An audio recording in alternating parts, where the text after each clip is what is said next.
चलो let's start today's class. तो data का है मेरे में है तुम्हारा भरा डेटा हुआ का है। अरे डेटा वही जो शेयर कर, वो जो डिटेल भरनी है आपको सारी अपनी। अच्छा ऐसा वो तो भर दी। हाँ वो जिसने नहीं भरी वो भर के शेयर कर दे, आगे काम आएगी वो। So yesterday I started the first fundamental form. The first fundamental form.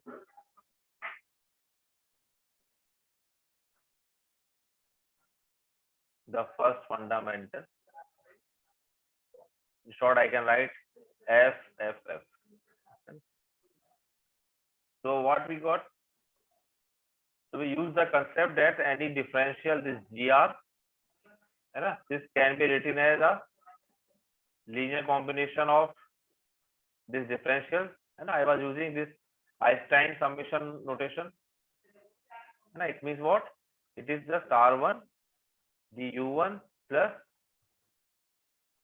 R2 du2. ना इसको हमने इस तरीके से लिखा था. And because R1 R2 are the tangent vectors, so dr is a linear combination of two tangent vectors. It means what? Dr is also a tangent vector.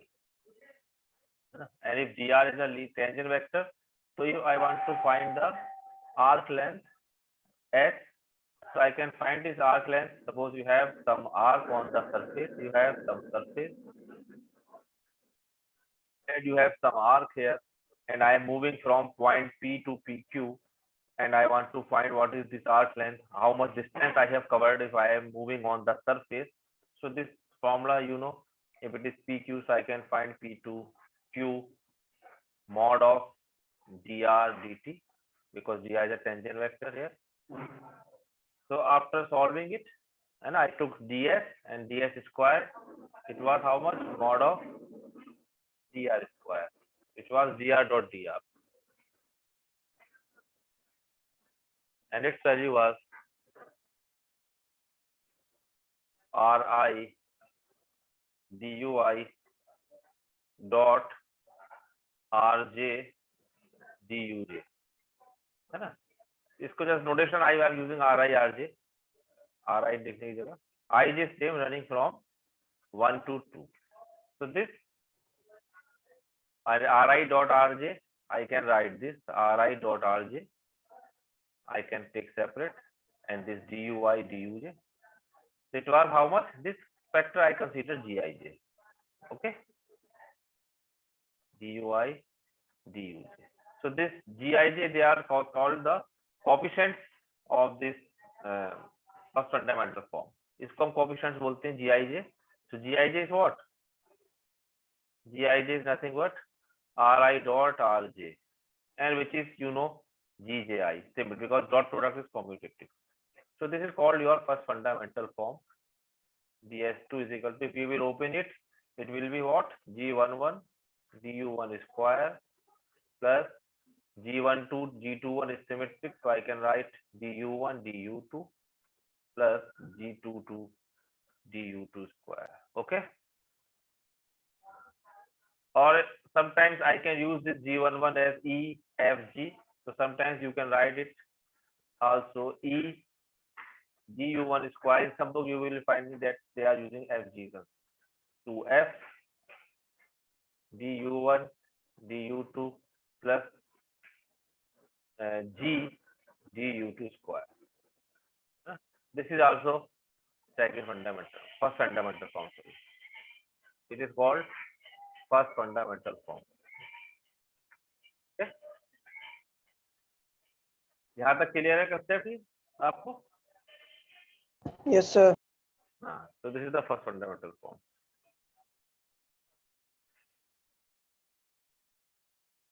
Am I audible?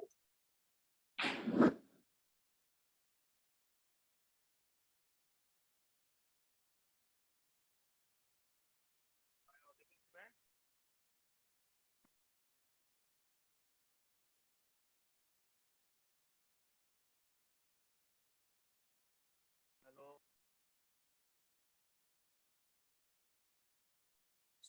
Not audible. Am I audible? Sir बहुत slow आवाज आ रही है sir. Sir बहुत हल्की आवाज आ रही है sir आपकी.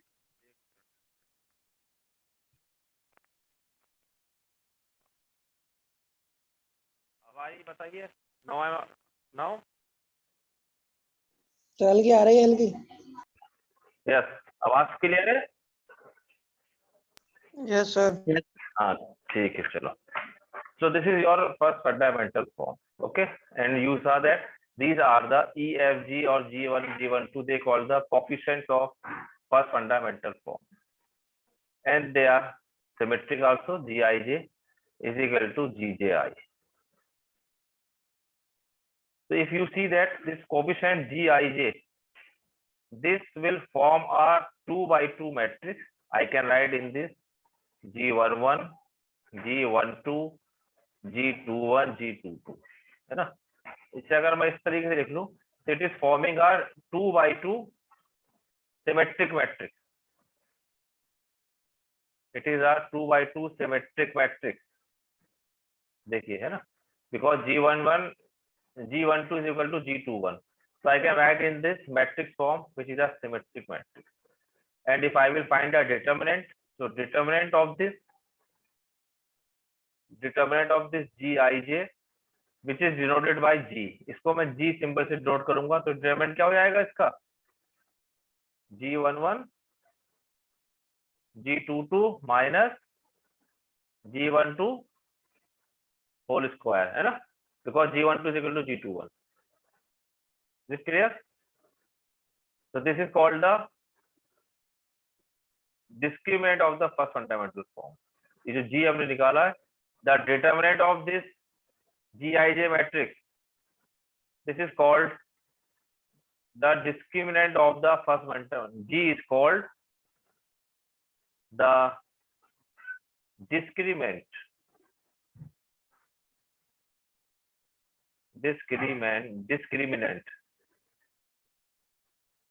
MINANT. इसको हम क्या बोलेंगे? Discriminant of first fundamental form. Okay, so G is what? G was just take the determinant of this, and it is forming a symmetric matrix. So first row, first column G11, first row, second column G12, second row, first column G21, second row, second column G22, है ना? ये entry इस तरीके से बन रही है. Now I can find the inverse also.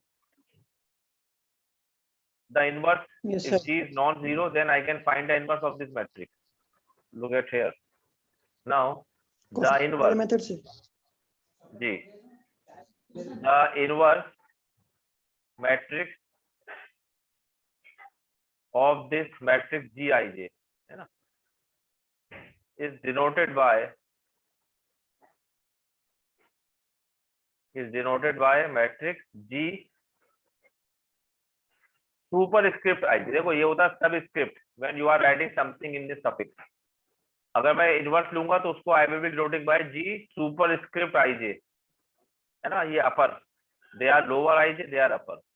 So if I am writing Gij in the upper as a superscript, it means what? It is denoting the inverse matrix of G subscript. ये सब है, ये super है. So this will be what? This is the inverse matrix. और ये इसके entries क्या होंगी? G11, G12, G21, G22, है ना? अब मैंने क्या बताया? ये क्या है? They are the inverse of G11, G12, G21, G, ये इसका इनवर्स है ना? अब इनवर्स कैसे फाइंड होता है 2 by 2 मैट्रिक्स का? आपको पता ही होगा. क्या करते हैं? तो पहले कोफैक्टर निकालेंगे पहले, फिर उसको रोज कॉलम में कन्वर्ट कर देंगे. नहीं, डायरेक्ट कर सकते हैं.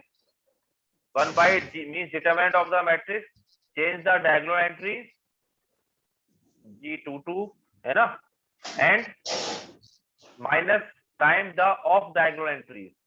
ऑफ डायगोनल का मतलब जो दूसरी of, this is called off diagonal. तो क्या हो जाएगी ऑफ डायगोनल?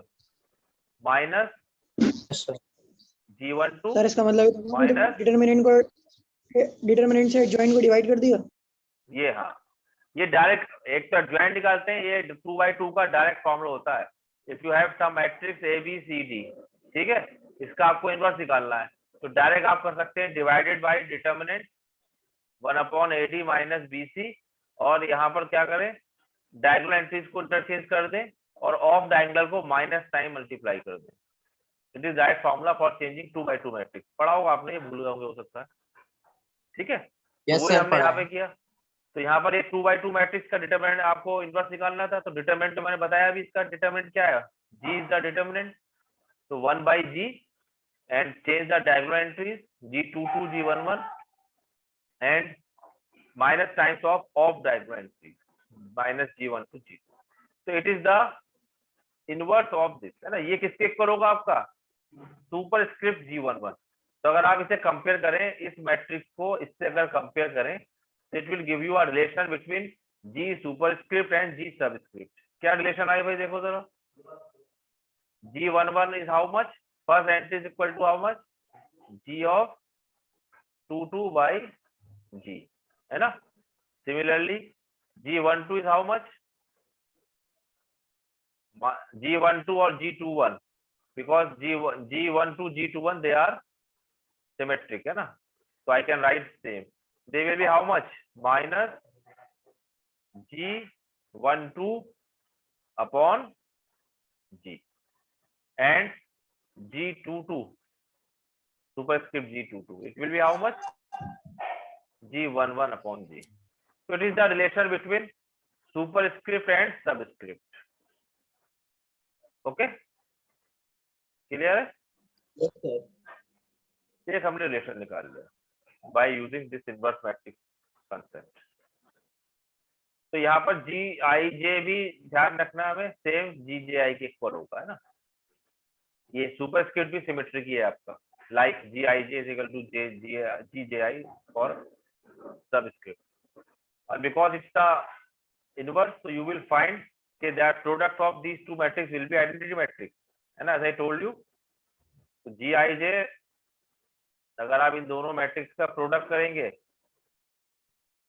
तो ये आपका क्या आएगा, देख सकते हैं, ये आइडेंटिटी आएगी, g11 g12 g21 g22, because they are inverse to each other. So if you will take this g11 g12 g21 g22, है ना, चाहे इसे ले लें या फर्स्ट, चाहे ये पहले से ले लें, पहले सबस्क्रिप्ट का सीधा कर लें।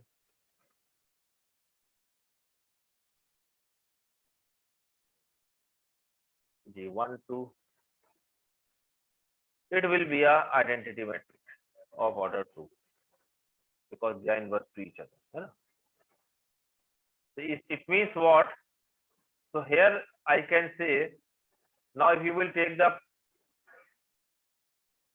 product, है ना, तो इससे अगर आप देखें ये 1 कब आ रहा होगा, देखो जरा आप इसी देखें, अगर मैं यहाँ पर फर्स्ट रो, ये यहाँ देखें, अगर पहले ये ले लो, प्रोडक्ट कैसे करते हैं, first row will be multiply in the first column, क्या आएगा, so what you will be getting, g11 g11 plus g12 g21 का मतलब 12, it is how much, it is 1, है ना।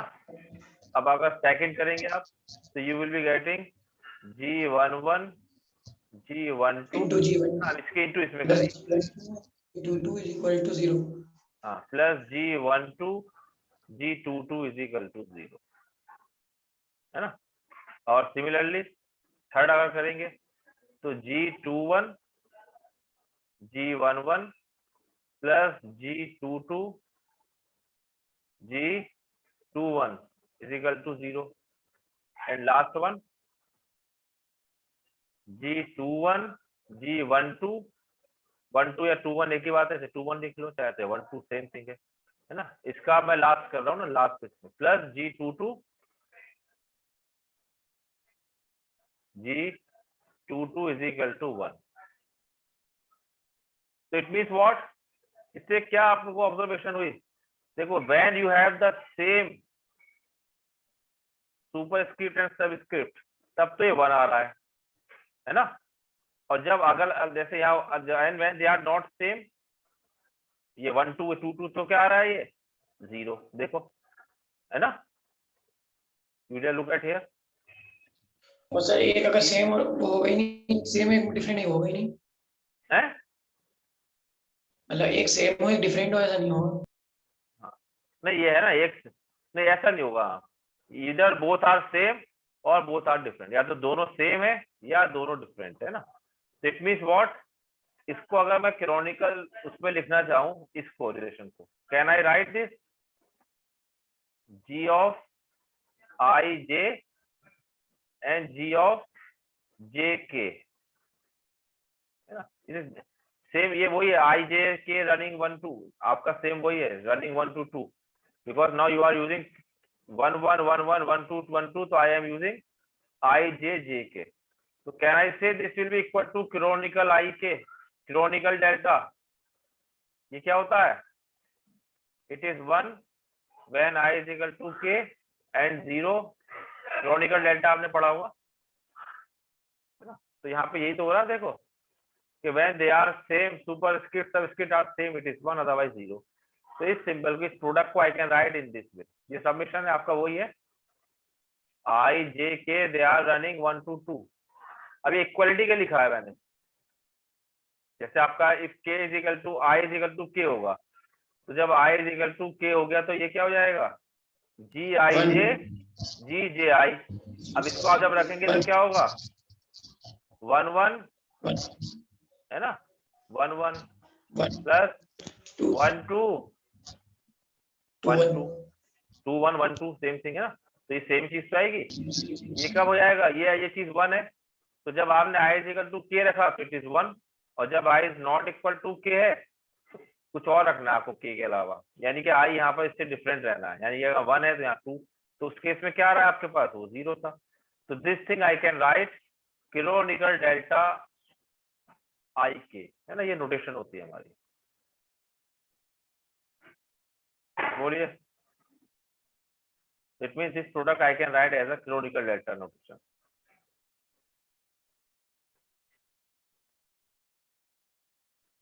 Okay,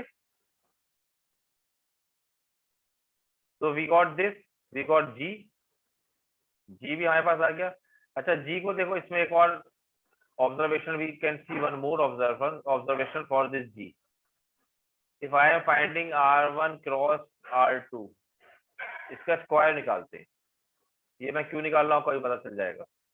r1 cross r2, I am taking the product, you know this is representing a normal to the curve on the surface. ये r1 cross r2 क्या है, if you have two curves, suppose this is your r1, this is tangent your r2, you have two curves, ये curves हैं किसी surface के ऊपर, they are sitting on some surface, suppose it is r1, it is r2, so r1 cross r2 will be what, the normal to this। Sir इसमें sir I जे के equal है और जे के इक्वल है। हाँ, तो सर आई के equal कब है? नहीं ये कैनोनिकल में हमने यहाँ पर के लिया है, यहाँ पर तो आपने रन कराया, पहले आई हमने 1 लिया, है ना, जब आई आपने 1 ले लिया, आई फिक्स कर दिया 1, के भी 1 हो गया, अब जे को रन कराया तो जे में भी 1, जे में भी 2। अच्छा ठीक ठीक, है ना, तो एक फिक्स करेंगे दूसरा रन कराएंगे, उस तरीके से आएगा ये। ठीक है सर। तो I want to find what about this. तो आपको याद हो मैंने बताया था कि surface is called regular if r1 cross r2 is not equal to 0, याद है, जैसे कर्व का था, तो I told you when I was defining a surface, then we say that a surface is a regular surface if your r1 cross r2 is not equal to 0, derivative not equal to 0। हाँ, है ना। तो इसको जरा solve करके जी के term में देखेंगे, जी के टर्म्स में क्या बता रहा है। तो मैं इसका मॉड स्क्वायर ले रहा हूँ, तो mod square means I can write r1 cross r2 dot r1 cross r2 dot ले लेंगे ना, and this can be written as, now if you remember a cross b dot c cross d, इसका formula आपका क्या होता है, ac a a dot c and b dot cross dot b dot dot आएगा यहाँ, है ना, minus अब a dot d dot b dot c, ये होता है फॉर्मूला, ठीक है। तो यहाँ पर a b c d r1 r2 r1 r2, तो if you will open by this, तो a dot c r1 dot r1, तो it will B r1 dot r1 B dot D, R2 dot R2 minus A dot D, A dot D, D is R2. So R1 dot R2 into dot B dot C. B dot C means R2 dot R1. R2 dot R1 है ना, इसे हमने open किया. अब देखो जरा, R1 dot R1 is what? G11. Okay. R2 dot R2 is G22. भाई GIJ था ना, आपको ये दिखाया. This is what? This is your GIJ. GIJ is what? RI dot RJ. And minus, it is how much? G12, G21. तो क्या हो गया ये? G12 square. And what is this? This is G. है ना, ये G था आपका. Yes, sir. तो है ना, so it means what? Thus you got G is equal to mod of R1 cross R2 square. And you know R1 cross R2, this mod is not zero at regular points of the surface. At regular points of the surface. यह पता है ना? So it means what? So we have, तो G की value क्या होगी हमेशा? Strictly greater than 0, क्योंकि स्क्वायर है. तो G cannot be 0. कहाँ? At regular point. Is it clear? तो जब आपने कह दिया कि surface is regular, it means what? कि your G will be always a positive number. बताइए.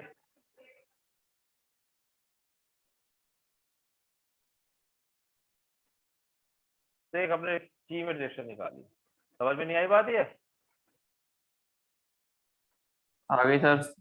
हाँ, तो इसलिए जब हम रेगुलर सरफेस की बात करेंगे वहां पे आपके पास G greater than 0 होगा, तो हम इनवर्स भी फाइंड कर सकते हैं, है ना. जो मैंने यहाँ पे G आपने पूछा नहीं कि सर G अगर 0 हो गया तब तो हम नहीं कर सकते ये. So whenever I am talking about G and inverse, it means we are considering your regular surface, and for regular we just checked it, G will be strictly greater than 0. ठीक है. एक प्रॉब्लम ये आप कर सकते हैं अपना. Problem, in fact it is a problem. You have done a problem so that G greater than 0, E greater than equal to 0. E का मतलब G11. G greater than equal to 0 at regular point.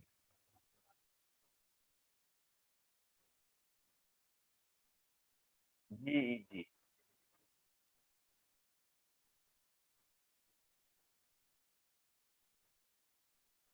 चलो अभी एक problem. Sir पीछे करने में लिखा. At regular points this will be positive.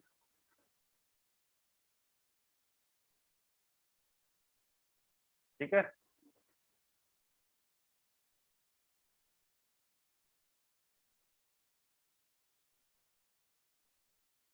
ठीक है सर, आगे. Problem. Find the first fundamental form and the superscript ij for the sphere.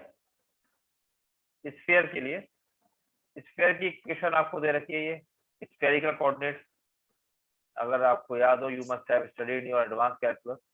a cos theta cos phi, y is equal to a cos theta sin phi, and z is equal to a cos theta. Okay, it's the coordinates of the sphere. इसमें अगर आप इसे square करके add करेंगे तो it will be giving you a square. Check कर सकते हो. X square plus y square plus z square will equal to a square if center is origin, radius is a. So these are the spherical coordinates. So here you have two Sir, parameters, Z is equal theta to and A sin phi, sorry, z is equal to a A sin sin theta. theta. Yes, exactly. Z is equal to a sin theta. तो क्या I'm taking this? हाँ cos theta लिख सकते थे, अगर हम cos theta sin theta का role change कर देंगे तो यहाँ आ जाएगा, है ना. अगर मैं यहाँ sin theta ले लूंगा तो I will take sin theta sin phi sin theta cos phi and then a cos theta लिख सकते हो, लेकिन यहाँ पर a sin theta आता है. Correct. So here if you see here you have got two parameters. देखो parameters क्या है यहाँ पे? Here you have, तो u1 की प्लेस पर तो थीटा है ना. Because if you remember I was writing r as a surface r of u1 u2. U1 in Here your surface in theta phi. So I can take u1 is theta, u2 is phi. तो अगर आप equation लिखेंगे in terms of r, so I can write a cos theta cos phi, a cos theta sin phi, a sin theta. अब अगर आपको first fundamental form निकालनी है, you need to calculate the coefficients. तो you need g11, you need g12, you need g22. और g11 क्या होता है? r1 dot r1. Okay, so I need r1. तो व्हाट इज r1? r1 का मतलब कितना हो गया? अब r थीटा, है ना. Differentiating partiality with respect to theta. So how much it will be? First term बताइए. a cos phi sin theta cos phi है a cos phi minus a sin theta cos phi. हाँ, तो cos theta का sin theta हो जाएगा ना, cos theta का कर जाएगा, minus a sin theta cos phi will treat as a cosine. तो ये as it is. Similarly minus a sin theta sin phi Sin phi. and a cos theta. So it is your r1. Similarly you can find your r2. R2 means r phi with respect to phi. So now a cos theta will treat as a constant. Minus a cos theta sin phi and a cos theta cos phi and 0. क्यों भाई? So now you can Yes, sir. find your now you sir. can find your e, है ना. e क्या बताया था मैंने? g11. g11 का मतलब यहाँ क्या हो गया? अब 11 यहाँ पे थीटा है आपका, तो यू कैन राइट g11 या g थीटा, थीटा एक ही बात है. It is how much? r theta dot r theta. इसका डॉट प्रोडक्ट कर दिए डायरेक्ट. देखिए इसका इसी से, तो क्या आएगा? a square first term into first a square sin square theta, a square sin square theta cos square phi plus a square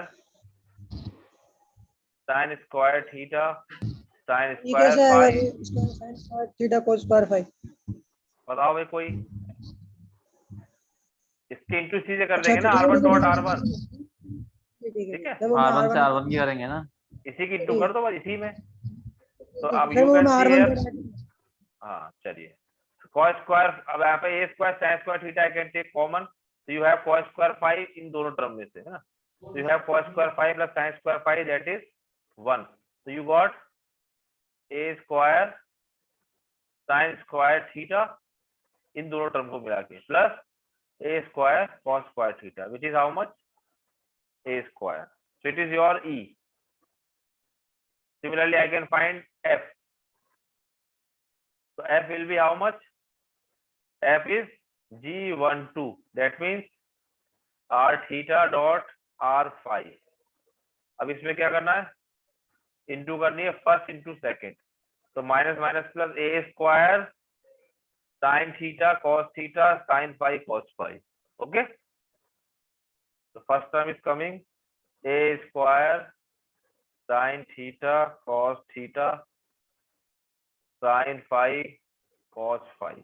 second term minus, क्योंकि एक माइनस एक प्लस, तो minus a square sine theta cos theta sine phi cos phi minus a square sin theta cos theta sin phi cos phi, and next term 0 into this 0, so that is 0 is equal to, अब ये पूरा term same, तो f is 0, चलो square का f 0 आ गया.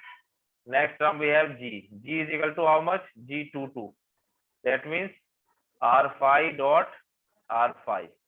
अब इसी का इंटू इसी में करना, a r phi का r phi के साथ, it will be coming a square cos square theta sin square phi plus a square cos square theta cos square phi, and third term is 0, third term तो 0 इसका, तो 0 into 0 is 0.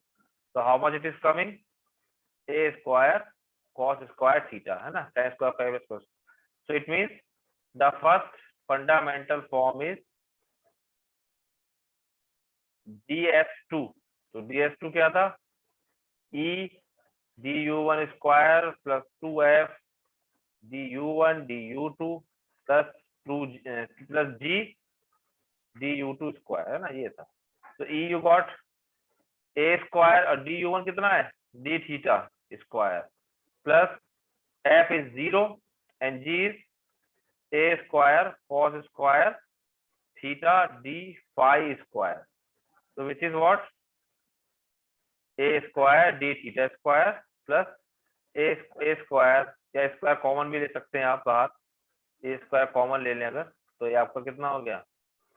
cos square theta d phi square. Okay, तो ये आपका first part हो गया. अब आपको g सुपरस्क्रिप्ट भी निकालना है यहाँ पर प्रॉब्लम में, तो g सुपरस्क्रिप्ट के लिए आपको क्या चाहिए? Find this. I want to find g superscript also, suppose here gij, so I need g for that. तो पहले g निकाल लें इसका. What is g now? G is how much? G11